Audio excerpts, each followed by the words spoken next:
어떻게 하면 아름다운 생애를 만들 수 있을까? 나도 스스로 참 행복하고 아름다운 생애를 만들어지는가? 라고 하는 것을 의논하고자 합니다. 어느 신문에서 본 내용입니다. 성탄절은 감정적인 긴장과 폭력 행위가 한 해 어느 때보다도 많이 이루어진다. 밤새워 파티하고 술 마시고 돈 쓰고 아무런 선행은 안 하고 방탕하고 음란한 일만 하면서도 모든 게 허용되는 것이 성탄절인 듯 합니다. 차라리 성탄절이 없었다면 그렇게 우울하지 않았을 것입니다. 자세를 흐트러 놓은 계기로 삼지도 않았을 것입니다. 죄짓기 하는 게 세상 사람들의 성탄절이 아닌가 싶습니다. 이제 성탄절도 바로 한 달 못 남게 우리 눈앞에 다가와 있습니다. 해마다 맞는 이 계절이 지금 내게 무슨 의미가 있는지 돌아보면서 이 한 달을 보냈으면 좋겠습니다. 그저 애인을 구하고 돈 없는 사람들은 돈을 구하고 술 마시고 밤새 노는 것으로 그쳐지는 성탄절이 되어서는 안 되겠다는 것입니다. 그래서 시간이 흘러 다시 옛날로 돌아가 잊혀져 버리는 그런 휴일이 아니기를 바랍니다. 성탄절을 맞아 우리는 하늘의 메시지를 어떻게 받아야 할까요? 사람들이 왜 이렇게 살고 왜 이렇게 허랑방탕해야만 될까요? 그 이유는 자기 삶을 아름답게 만들고 싶어서일 것입니다. 마치 성탄절 초리처럼 빛나고 멋진 생애를 살고 싶을 것입니다. 그래서 영화의 주인공처럼 살고자 합니다. 돈도 많이 쓰고 사랑하는 사람들에게 선물도 주고 싶어질 것입니다. 세기적인 사랑에 빠지고 싶고 중요한 사람이 되고 싶을 것입니다. 행복해지고 싶을 것입니다. 그러니 간단하고도 쉽게 빠져들어갈 수 있는 것이 술 마시는 것이요 흥청망청하는 것이 되는 것 같습니다.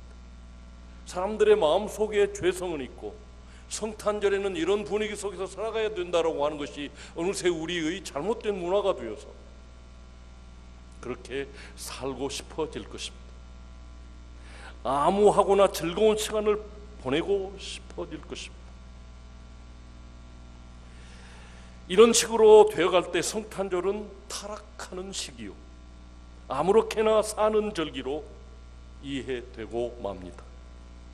이렇게 될 때 성탄절은 오히려 악한 절기가 되어서 차라리 없는 것보다 못하게 됩니다. 물론 성탄절은 행복한 계절입니다. 행복해져야 하고 행복해지도록 만들어져야만 합니다. 참으로 건전한 행복을 위해 성탄절이 사용되어야 하겠습니다. 1년 내내 힘들었던 사람들이 이 계절만이라도 참된 행복을 맛보았으면 좋겠습니다. 그리고 여기서 시작되어 행복한 한 해를 유지할 수 있었으면 좋겠습니다.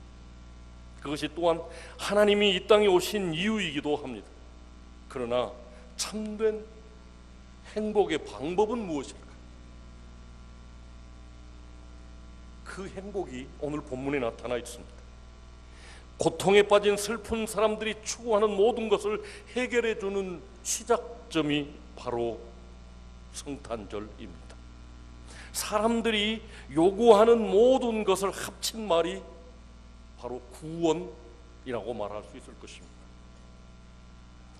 슬픔과 절망과 아픔에서, 가난에서, 외로움에서 구원하는 것이 그 의미가 성탄절에 숨어 있습니다. 미움과 분노에서 쌓인 한에서 구출해내는 시작점이 성탄절입니다. 더 근본적으로 하나님과 원수되었던 죄의 상태에서 살려내는 시작점이 성탄절입니다. 그것을 위해서 한 아기가 태어납니다. 이 아기가 모든 사람들의 소망이 되었습니다. 그래서 온 세계가 성탄절을 즐기는 것입니다. 그런데 사람들의 죄성이, 시대의 문화가 자꾸 성탄절을 삐뚤어지게 만들고 있습니다.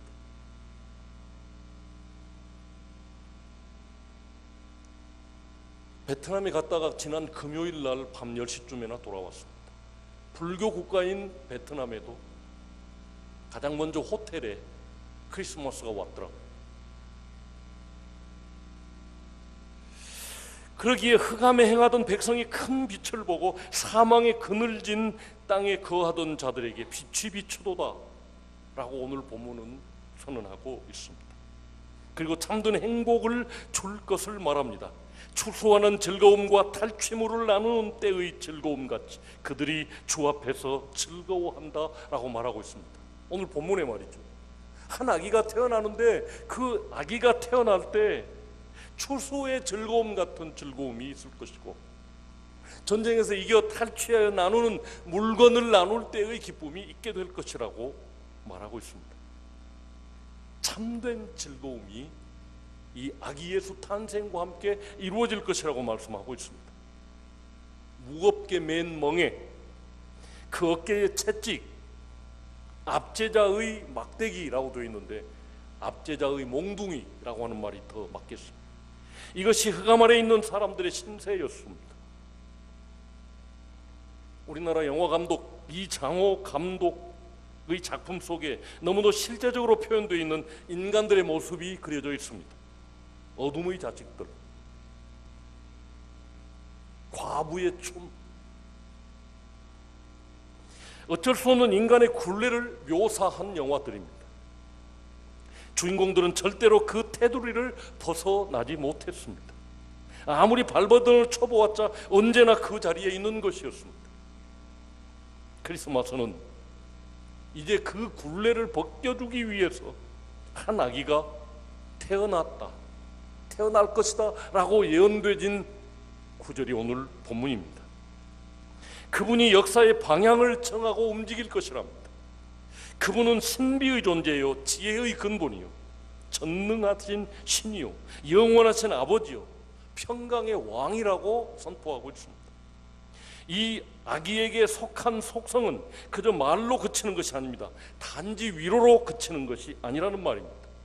여기 인간의 짓눌린 모든 문제를 해결하는 실제적인 해결의 능력이 있다는 말이 신비한 존재요, 지혜의 근본이요, 전능의 신이요, 영원한 아버지요, 평강의 왕이라고 표현하고 있습니다. 그분은 우리 속에 아기로 태어나서 우리 가운데서 살아 움직이고 계시는 분이시라는 것입니다. 이 말에 깊은 의미가 있습니다. 그는 모든 것의 주제자, 왕입니다. 그럼에도 아기로 나셨습니다. 그래서 우리가 자기와 함께 시작하도록 새로 태어나도록 아기가 되어서 우리 속에 임재하십니다. 그리고는 자기와 함께 왕으로 자라가게 하십니다. 이 아기면 우리 삶의 모든 것이 충분합니다. 하늘과 땅에서 인간이 원하는 것이 다 이 아이 속에 있기 때문입니다. 그를 받아들이고 그와 함께 자라가야 할 것입니다. 예수 그리스도가 어떤 사람에게는 고통의 이름이 됩니다. 그리고 마지막에는 심판하고 지옥 보내는 무서운 존재로 생각합니다. 예수님과 교회 근방에 오면 잃을 것이 많이 있다고 생각해서 멀찌감치 거리를 두고 살려고 하는 사람들도 있습니다. 그래서 사회생활의 모든 면에서 그의 이름을 제거하려고 합니다. 예수 그리스도, 그분이 인류에 행한 일이 너무너무 많은데 안티기독교라고 해서 철저하게 예수 그리스도의 이름을 빼버리려고 합니다. 오늘날 성탄절 이름 속에도 산타 할아버지는 있지만 아기 예수는 없습니다. 루돌프 사슴코는 있지만 아기의 예수의 탄생 마곡간은 거의 사라져가고 있습니다. 믿는 사람들 중에도 그리스도가 고통을 많이 요구한다고 생각하는 이들이 많습니다. 어느 날 유명한 의사가 비장한 고백을 했습니다. 다 집어치우고 아프리카로 가기로 했습니다. 가족은 어찌하고, 치료하도록 맡겨진 그들은 어찌하고 아프리카로 가느냐고 물었더니 다 하나님이 책임지신다는 것이었습니다. 아니, 자기에게 맡겨준 사람을 버리면서 누구에게 책임을 전가하고 있는 것입니까? 이런 경우에 그리스도는 율법주의자가 됩니다. 하지만 신앙을 제대로 가진 사람에게 그리스도는 그대로 복된 소식입니다. 저는 우리 둘째가 4살 때쯤 일로 기억이 됩니다. 무슨 일로 일주일 동안 외갓집에 외할머니에게 맡기기로 했습니다. 그리고 토요일에는 꼭 데리러 가겠다고 제가 약속했습니다. 그런데 그만 그 토요일에 가지 못할, 피치 못할 일이 생겼습니다. 그래서 그다지 별 생각 없이 장모님께만 알리고 다음에 데리러 가야지 말씀을 드렸습니다. 그렇게 다시 일주일이 지난 후에 데리고 온 둘째에게 예전에 없던 머리 꼬는 버릇이 생겼고, 엄마 베개에 가지고 가서 그것을 품고 냄새 맡으며 자는 버릇이 생긴 것을 발견하게 되었습니다. 그리고 시간이 조금 흐른 후에 정식으로 내게 물어보았습니다. 그 약속했던 토요일에 왜 나를 데리러 오지 않았어요? 우리는 과연 우리 아이가 아빠를 기다린 것처럼 그리스도를 이처럼 유용하게 생각하며 이처럼 그리스도를 요구하고 살고 있는지 돌아볼 필요가 있다고 생각됩니다. 아니면 그리스도 없이도 잘만 살아가는 독립된 존재인지 생각해 볼 필요가 있습니다.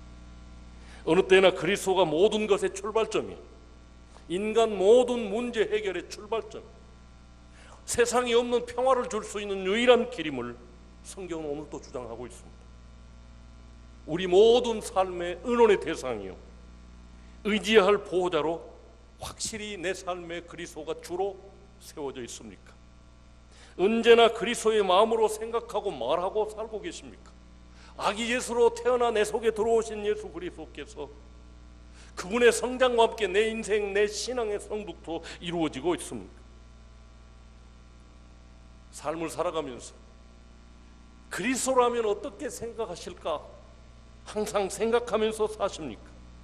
그리스도라면 어떤 행동을 할까? 이런 상황에서 그리스도라면 어떤 태도를 취할 것인가? 그리스도라면 어떤 계획을 가지고 살아갈 것인가? 생각하며 사십니까? 이렇게 확실한 기대로 내 삶에 나타난다면 그분은 정말로 우리의 구세주, 우리의 구원의 주가 되어주실 것입니다. 구원, 모든 문제, 모든 소원의 해결점, 그 한마디로 표현하면 구원이라는 말씀입니다. 우리가 요구하는 구원은 말뿐이 아닙니다. 실제적이고 구체적인 도움이 됩니다. 하나님의 나라는 절대로 말에 있는 것이 아닙니다. 반드시 능력을 포함하는 것이 하나님의 나라입니다. 가난한 사람은 실제적으로 부가 주어지고 병든 사람은 실제적으로 건강을 받습니다. 단지 그 왕이 내 마음을 통치하게 하면 되는 일입니다. 우리를 가난케 하는 가난의 영들이 예수 그리스도 주로 온전히 세워지면 떠나가고, 우리를 질병, 우리를 환난, 시험, 질고에 빠뜨리는 그런 악한 영들이 점점 물러가기 때문에 우리도 모르는 사이에 우리는 점점 잘되고 점점 건강해지게 될 줄로 믿습니다. 어느 때요, 예수 그리스도를 우리 아이가 나를 기다린 것처럼 기다리는 사람에게, 마음에 간절한 소원이 있어서 주님이 이 모든 문제를 해결해 주시고 주님처럼 살기를 바라는 사람에게 주님은 구원이 되어 주신다는 말씀입니다. 미국 사람들이 성탄절에 보는 영화가 있다고 합니다. 이 영화는 1946년에 만들어진 흑백 영화입니다. 비록 흑백 영화이고 오래된 것이지만 하얀 눈 덮인 마을과 함께 펼쳐지는 따뜻한 이야기를 통해서 보는 이들을 뜨거운 감동 속으로 이끌어 드린다고 합니다. 그래야 생각을 똑바로 잘 가진다면 세상은 살만한 가치가 있는 곳이요, 또한 인생은 아름다운 것이라는 확신을 가지게 하는 영화라고 합니다. 그 제목이 오늘 제가 설교 제목으로 잡은 아름다운 생애입니다. 주인공은 삶에서 아무것도 이루지 못했다고 자기 스스로 생각하는 평범한 인간이었습니다. 그는 유명한 건축가가 되겠다는 꿈도 이루지 못했습니다. 세계를 여행하며 모험을 하며 살겠다는 꿈도 이루지 못했습니다. 단지 조그만 마을에서 단조로운 직업에 잡혀 있다고 생각했습니다. 자기는 모든 사람을 실망시켰다는 좌절감에서 헤어나지를 못하고 있었습니다. 결국 그는 다리에서 뛰어내려 삶을 마치려고 합니다. 그때 그를 보호하는 천사가 그를 건지려고 물속에 함께 뛰어내립니다. 그러나 그 보호 천사는 수영을 할 줄 몰랐습니다. 그래서 오히려 주인공이 천사를 건져내면서 그의 도움을 받게 됩니다. 천사는 그가 없는 그의 동네가 어떻게 될지를 보여주었습니다.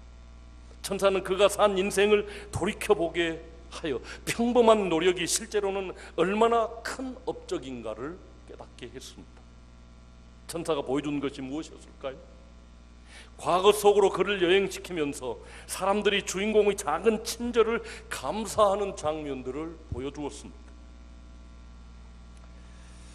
주인공은 직장인 건설 융자 회사에서 근무에 충실하여 많은 가정들을 도와주었습니다. 그의 조그만 친절이 사람들의 삶을 도와주고 심지어는 생명도 구해주며 그의 사랑의 물결이 세상에 퍼져나가는 모습을 보여주었습니다. 그리하여 세상은 훨씬 더 살기 좋은 곳으로 변했다는 것을 보여주었습니다.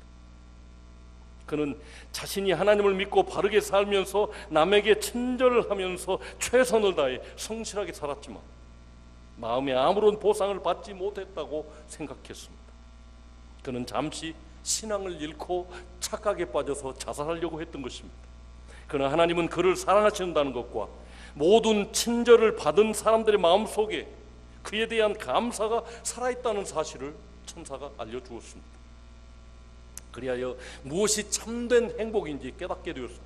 비록 훌륭한 건축가가 되지 못했을지라도, 비록 세계를 여행하면서 모험을 경험하지 못했을지라도 그가 베푼 작은 친절이 사람들을 행복하게 만들고 자기도 행복하게 한다는 사실을 깨닫게 됩니다. 그가 잘난 척하려고 남을 짓밟고 한 푼 더 모으려고 남을 괴롭혔다면 어떠했을까요? 아마도 성탄절날 술 마시고 방탕한 그룹 속에 들어서 못된 짓이나 하면서 살아갔던 사람이 되지 않았을까요? 그는 행복하고 싶어도 절대로 행복을 맛볼 수 없었을 것입니다.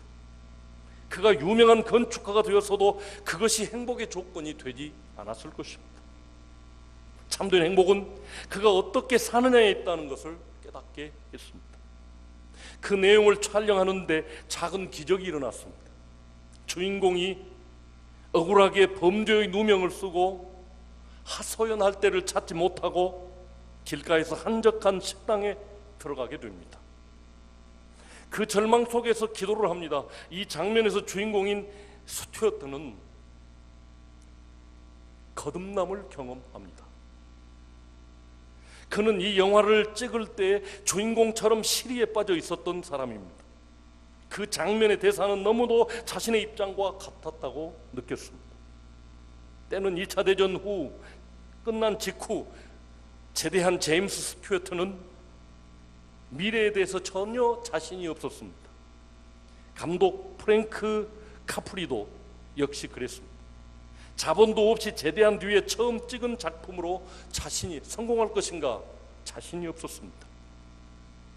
그저 새 세계를 향해 발돋움하며 몸부림치고 있었던 것입니다. 아무것도 장래를 약속해 주지 않고 있었습니다.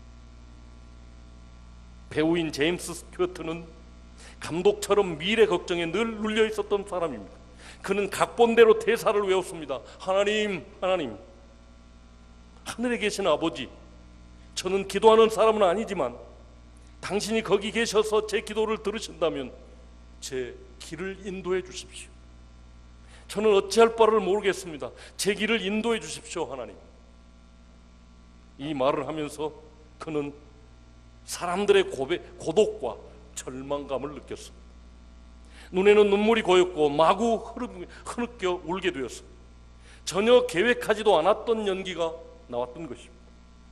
기도의 힘이, 하늘에 계신 아버지의 힘이, 그 아버지가 절망하는 사람들을 돕고 있다는 깨달음이 들어오면서 눈물이 흘러 흐느끼게 되었던 것입니다. 그는 마치 자기의 삶이 영화에서처럼 천사의 인도를 받고 있음을 깨닫게 됩니다. 미래에 대한 아무런 가능성도 없었던 것이 이제 새로운 꿈과 열정으로 뜨겁게 채워지는 것을 그 연기 대사 속에서 느끼고 있었습니다. 이 장면을 본 감독은 깜짝 놀랐습니다. 이렇게 리얼하게 나올 줄 알았더라면 그 장면을 더 클로즈업 시켜서 크게 보여줄 것을. 그래서 그 감독은 필름 현상실에서 긴 시간을 보냈습니다. 계속 그 장면을 확대시키고 확대시킨 것을 다시 확대시켰습니다. 잘 안 보이는 것이라도 좋은 것은 부각시키겠다, 밖으로 드러내겠다, 클로즈업 하겠다라고 하는 신념을 가지고 현상했습니다. 감동적인 이 기도의 장면은 부각되어 전환점이 됩니다. 영화 내용만 아니라 만드는 사람들에게도 그러했습니다. 그 후 지금까지 사람들은 성탄절만 되면 이 영화를 많이 본다고 합니다. 그것은 평범한 인간이 얼마나 아름답게 살 수 있는지를 보여주는 그런 영화였습니다. 기도의 힘이 얼마나 강한 것인지 우리에게 알려주는 것이었습니다. 하나님을 믿는 사람들을 보호하는 천사를 느끼게 해 주었습니다. 무엇보다도 모든 사람들에게 친절을 베푸는 것이 얼마나 인생을 멋지게 할 수 있는가를 깨닫게 해 주었던 영화였습니다. 하나님을 믿는 사람들을 보호하는 천사를 느끼게 해 주었습니다. 그리하여 행복한 성탄절을 맞이하게 되었던 것입니다. 하나님에 대한 신앙과 다른 사람에 대한 관심을 가지고 평범한 나날이라 할지라도 성실하게 산다면 멋진 생애가 될 것이라고 깨닫게 해 주었습니다. 중요한 것은 하나님을 사랑하는 사람은 적어도 하나님에게만은 사랑을 받는다는 메시지였습니다. 하나님을 사랑하는 사람은 적어도 하나님에게만은 사랑을 받을 수 있다는 것을 알려주는 영화였습니다. 그리고 성탄절만이라도 하나님의 그러한 사랑을 확인하고 다시 사람들에게 대한 사랑을 느낌으로써 행복한 생애를 경험하게 해 주었기 때문이었습니다. 다시 말씀드리겠습니다. 성탄절만이라도 하나님이 우리를 얼마나 사랑하셨으면 그 아들을 우리에게 태어나게 하셔서 우리와 함께 성숙해져 가게 만드셨을까? 그리고 내가 사랑받은 것처럼 다른 사람들에게 내가 어떻게 사랑을 베풀고 나눠줄 수 있을까라고 하는 의미 있는 성탄절을 맞이하게 했던 것입니다. 다시 한번 아기 예수께로 돌아가 보겠습니다. 이제 우리는 그 아기 예수의 탄생을 바라보는 입장이 아닙니다. 이 사건은 이미 오래전에 실현되었습니다. 그러나 다시 한번 마음속에 그 아기 예수가 탄생했는지, 그 아기 예수와 함께 평범하지만 가장 멋진 생애를 만들어가고 있는지, 나는 그 아기 예수처럼 사랑을 베풀며 신앙으로 성장해 가고 있는지를 살펴보아야 할 것입니다. 그래야 내 속에 작은 왕이 탄생해서 자라고 있는지 살펴봐야 하겠습니다. 그의 통치와 정의와 그분의 멋진 생애가 내 인생에서 똑같이 자라가고 있습니까? 성탄절을 맞이하면서 이제 우리는 마음을 정돈해야 합니다. 아기 예수의 탄생을 모독하는 여러 가지 일들은 중단되어져야 하겠습니다. 오히려 자신 속에 탄생하신 그리스도의 위대한 삶이 나를 통해서 펼쳐지는 것을 스스로 느끼고 보아야 하겠습니다. 마국간에서 온 인류를 구원하는 일이 시작되었듯이 이제 우리도 이러한 일을 위해 커져가는 자신을 대망하고 기대해야 하겠습니다. 그러냐니 우선 자신의 구원부터 확실하게 합시다. 예수 그리스도를 나의 주님으로 영접해서 나는 하나님의 자녀로 탄생했는지, 그 하나님의 진정한 아들 예수 그리스도가 내 삶의 아기로 태어나서 나와 함께 성장해 가고 있는지를 돌아보는 12월이 되었으면 좋겠습니다. 기도하겠습니다. 거룩하신 아버지 하나님, 은혜를 감사합니다. 올해도 크리스마스를 바라보는 12월 첫째 주간, 마무리하는 아름다운 생애, 평범하지만 내가 베푼 친절 한마디가 사람들을 행복하게 할 수 있다는 사실을 기억하게 하여 주옵소서. 그래서 나도 사람들을 행복하게 하는 멋진 생애를 펼쳐나가겠다, 내 속에 계신 예수 그리스도와 함께 성숙해져 가겠다라고 하는 결단의 12월이 되게 하여 주옵소서. 예수님 이름으로 축복하고 기도하옵나이다.